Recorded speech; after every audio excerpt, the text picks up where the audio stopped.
Here are 5 things I wish I knew when I started making videos on YouTube about 3 years ago. Number 1. Deciding on a channel theme too early is not always the best idea. Keep your mind open to the possibilities and don't restrict yourself from the very beginning. When I first started YouTube, I thought that a channel has to have a niche, has to have a video style, and it has to all make sense together because a lot of channels are like that. But the thing you don't really realize is that it took a lot of time before those channels became the way that they are. The early stages of YouTube is a time for you to explore your creative interests and really find out what type of videos you enjoy creating. I think a lot of people fall into the trap of trying to define what their channel should be or how their videos should look like before actually trying to make a video on YouTube. And because they can't figure it out, they just never start or force themselves to try and make videos that they may not even like creating. Originally for me, I wanted to create a channel that was about me doing calisthenics and gymnastic stuff, but I found that the types of videos I preferred making were with other people.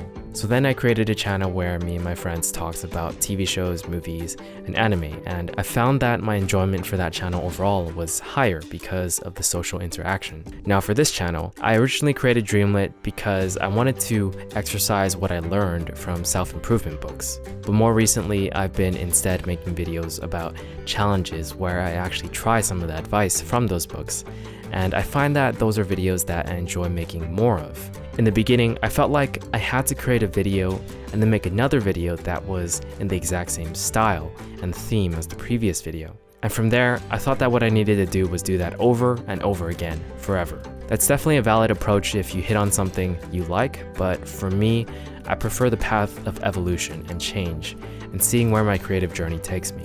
If you can shift your mindset from trying to make an idealistic channel to one where you explore, you'll find a sense of liberation.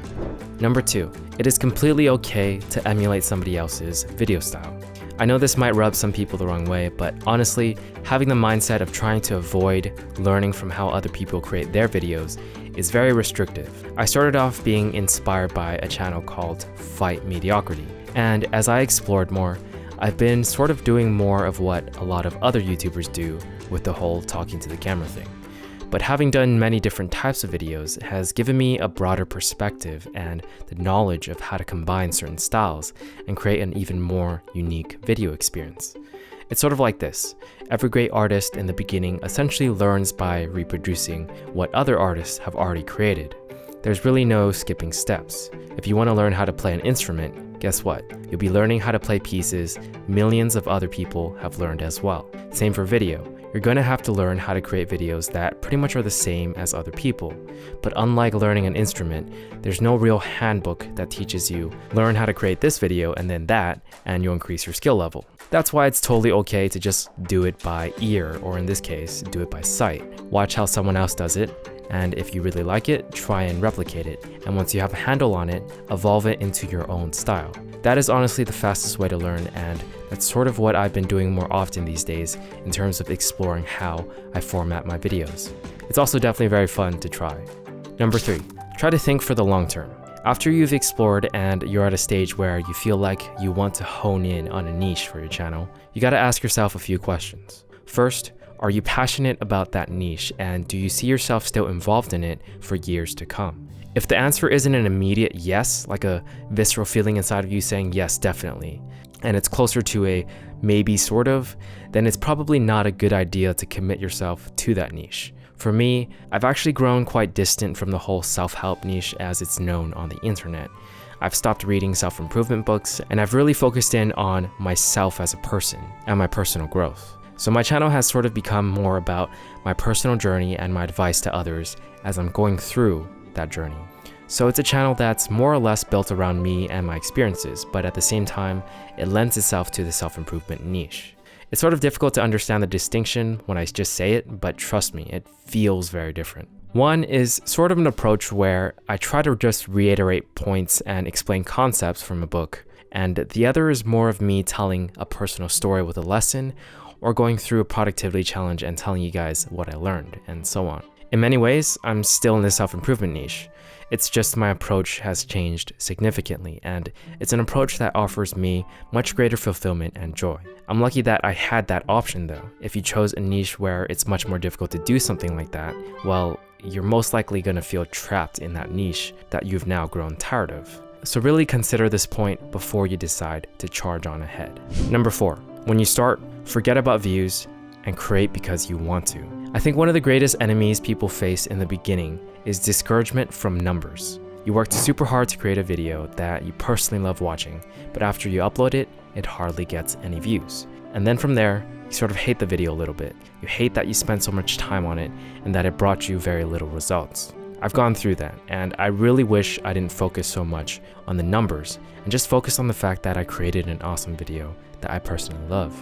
I let the numbers affect my own feelings for my own creation and creativity, and I regret that a lot because it caused me to lose a lot of motivation and take less risks back then in terms of creativity. More recently, I've been thinking more on how I'm going to enjoy creating the project way more than the views and numbers. And I think if you can adopt that mentality early on when you enter the YouTube space, you're going to be much happier and your ability to create better videos will come faster because you're now focusing on the production aspect rather than the numbers. As you keep creating, you'll improve, and once you hit on those videos that you absolutely love watching, show your friends, post it on social media, and spread it around.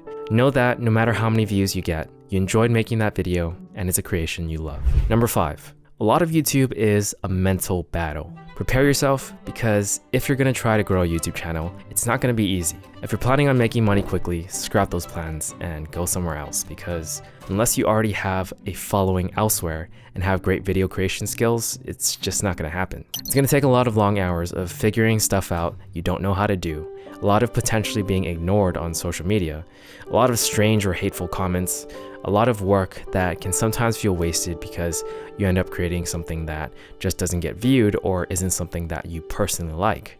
And a lot of fighting yourself in your own head whether or not you want to continue, take a break, or stop altogether. That's the truth about YouTube, and I feel like it's true for the majority of people who have created on YouTube. It's a mental battle to go through all of these types of things and struggle, and that's why I believe you really have to love what you're creating, otherwise you're gonna stop.